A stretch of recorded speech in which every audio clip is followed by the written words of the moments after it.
Alright, ladies and gents, in today's video we're going to be back out at good old Big Bear Lake doing a little trolling. Today we're going to be trolling Golden State Fishing 2-inch minnows along with some of them RHA spoons right behind some of these bad boys. Sling blade Dodgers. I'll show you how to set these up, how I fish them, and hopefully we get into some. So let's see how we do.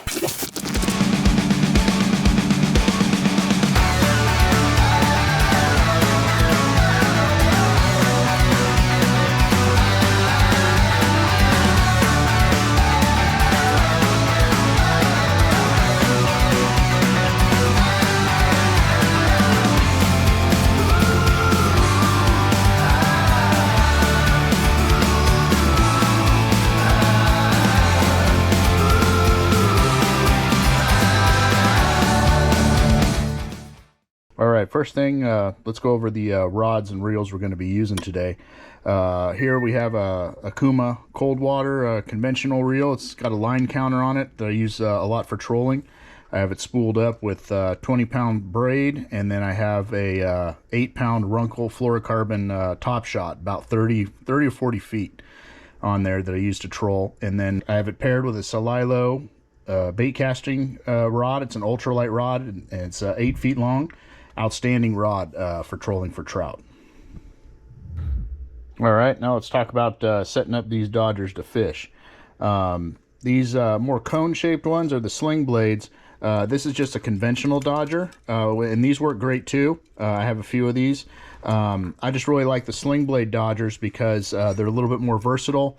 You can go a little bit faster with them if you want. If you want more action out of them, you can just bend them a little bit like this, and they wobble more in the water. So I really prefer the sling blades when it comes to trolling for trout as opposed to these conventionals. Now you're probably wondering, if you never used a Dodger or doesn't know what they are, what they do. And basically what a Dodger is, it's something that gives action to your bait presentation while you're trolling. Now what happens is, as this is going through the water, it swims side to side like that. So whatever it's towing, your bait also moves side to side. So if you have a minnow, it gives it a little bit of action, or if you have a spoon, it gives you a little bit of additional action. So that's why also these things put off flash, obviously, and they make noise in the water that the fish are attracted to. So they feel the vibrations and will come over looking. They'll see the flash and they say, hey, there's something over there. It might be a school. And then they see a trailer, like a weak fish or something behind the main part, and that's what they go after. At least that's the theory. Now these are both of the rigs we're going to be using today. We may change color of sling blade Dodger. That's really not important. I just have these two hooked up right now for demonstration purposes. But this top rig is the rig we're going to be attaching a Golden State Minnow to. And this bottom one, we already have a RHA spoon attached right here. And you can see the RHA rig is got a longer leader than the Golden State rig. And the reason for that is, like I said earlier, is the closer your bait is to the Dodger, the more action it's going to have. The further away, the less action. So a spoon, an RHA spoon, has its own action as it's being pulled through the water, where a Golden State Minnow doesn't, unless you're actually working it. But when you're trolling, the rod's just sitting static and you're just driving. So we want to give this minnow a lot of action, make it look like it's swimming. So therefore, the shorter leader. Now I'll show you how I rig up these minnows with a baiting needle. Alright, so what you're going to need to do is, when you set up your leader, and this one has a number 10 treble hook on here that I use, get your length of line, and once you're satisfied with that, you're going to want to tie a leader loop.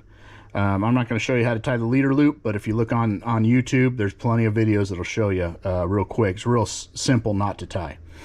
And what you do is you get your baiting needle, and your baiting needle is like any other sewing needle, except it's much larger, and it's got a little slit kind of where the thread would go. So where that slit, you put the loop of your leader in there, right? And then you grab your minnow, and I usually will go in right through where the fish's butt would be if it was a real minnow, and I slide that needle through, right through the middle of him, and want to come directly out his nose. I missed a little bit there.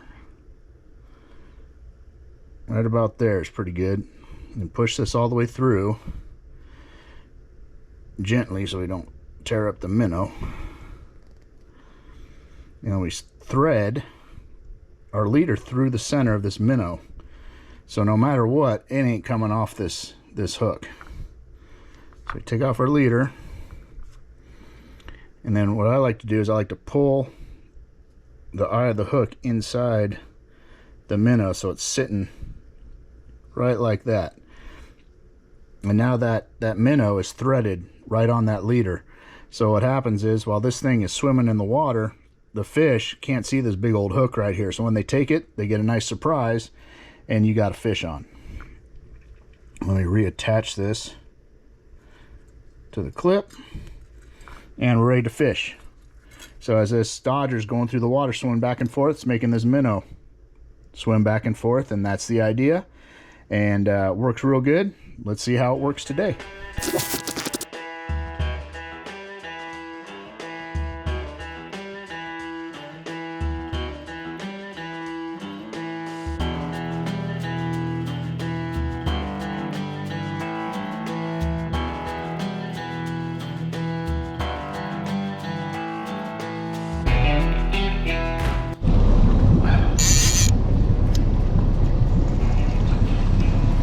Yep, it's on.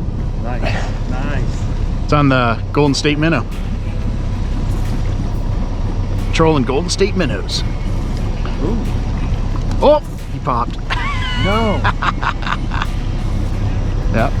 Still, it's a good sign. Yes, it is. So yeah, we got a sling blade dodger, about 1.5 foot leader, down to a number 10 treble hook, and I used a threading needle or bait needle to thread that Golden State Minnow on there, Rainbow Trout on there. And that's what he hit. See if we can get smoke.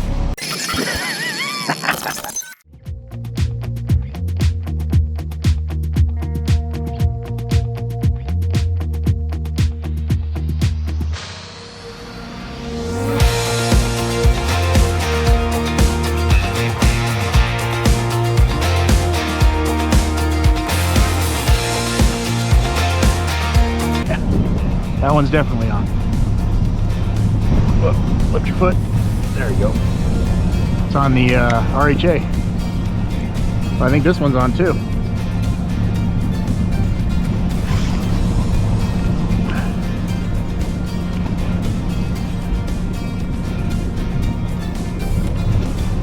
Just watch the lines over here. Just a little guy? Yeah. Yeah, that one's on too. Now you go without.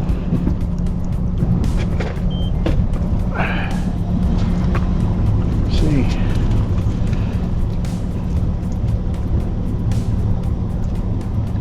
Yeah, right in that bleeding toad slayer. Oh yeah, that one popped. There, we got him. Oh, did I lose him? Oh, he popped off. Oh no. Oh shit, we're out. Just watch where we're going.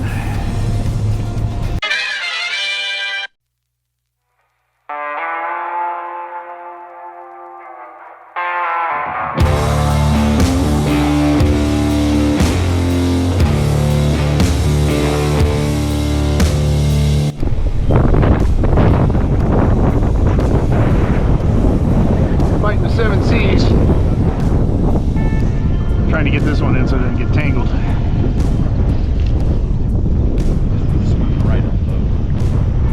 Am I on you, or is that you? Oh, that's you. Right over here. Yeah. Here, you're standing right on the net, brother. Is that on the RHA? Yep.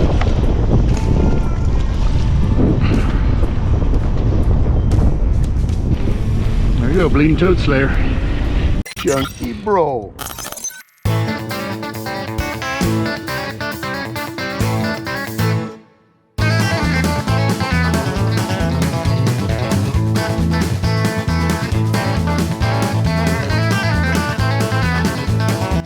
Damn, bleeding toad slayer again. Oh, this is a better one. Alright, well I'll call you back when Rob's on a fish. I gotta reel this one. I'll call you back. Bye. Want me to reel that in? Did he come off? I think he came off. Or is he on there? No, I think he's still on there. He's just swimming with the boat. Yeah, he's on there. Yeah, a little bit better of one.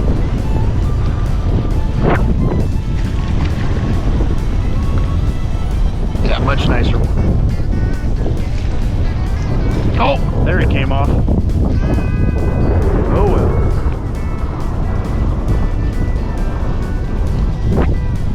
All right, ladies and gents, there you have it. A real fun day on the water. We didn't get in anything of size, but that doesn't matter sometimes as long as they're biting, and they were. We got into a bunch of fish. Obviously, didn't put them all on the video because we really didn't get anything much different than what you saw. They were all about the same size. Looked like kind of the DFG stalker size. Josh did get into a good one. Unfortunately, broke him off. Lost the sling blade and it was on the RHA spoon. Lost the whole rig, but sometimes that's just the breaks. That's just fishing. But so there are some decent sized fish still in there. They're holding at about 10 to 12 feet down right now, and that's pretty typical for late summer. As it gets even hotter in the next couple weeks, usually it gets real warm into August, September. We might see some more changes as far as the bite, and they may start really moving towards those aerators down by the dam, and are not going to be very apt to bite anytime past probably 10 a.m. Like once you can get them out there, you get there first thing in the morning. You got a couple hours to get at them while the water's still a little bit cool, but once that sun gets up and it starts warming up, they're really going to turn off probably. So I'm going to keep going up there just to kind of see what's going on, but I'm not expecting any wide open fishing days for at least a few weeks until things start to cool down. So as always, if you want to get some of those Golden State minnows and mini jigs I use, I'll put the website right here, and if you put in code CSpanker at checkout, you get 10% off. That's code CSpanker at checkout, and you get 10% off. Or if you want the RHA spoons that I use, and you saw a lot in this video, I'll have the website right here. They're outstanding. Give them a look and get yourself some. They work great. So until next time, always remember to like and subscribe. Check out my Instagram at CSpanker Outdoors. I always put up a lot of information there if I get it. And if you want to get a hold of me, that is the best way. Send me a message on Instagram, and I do my best to try and get back to you in a timely manner. And until next time, tight lines.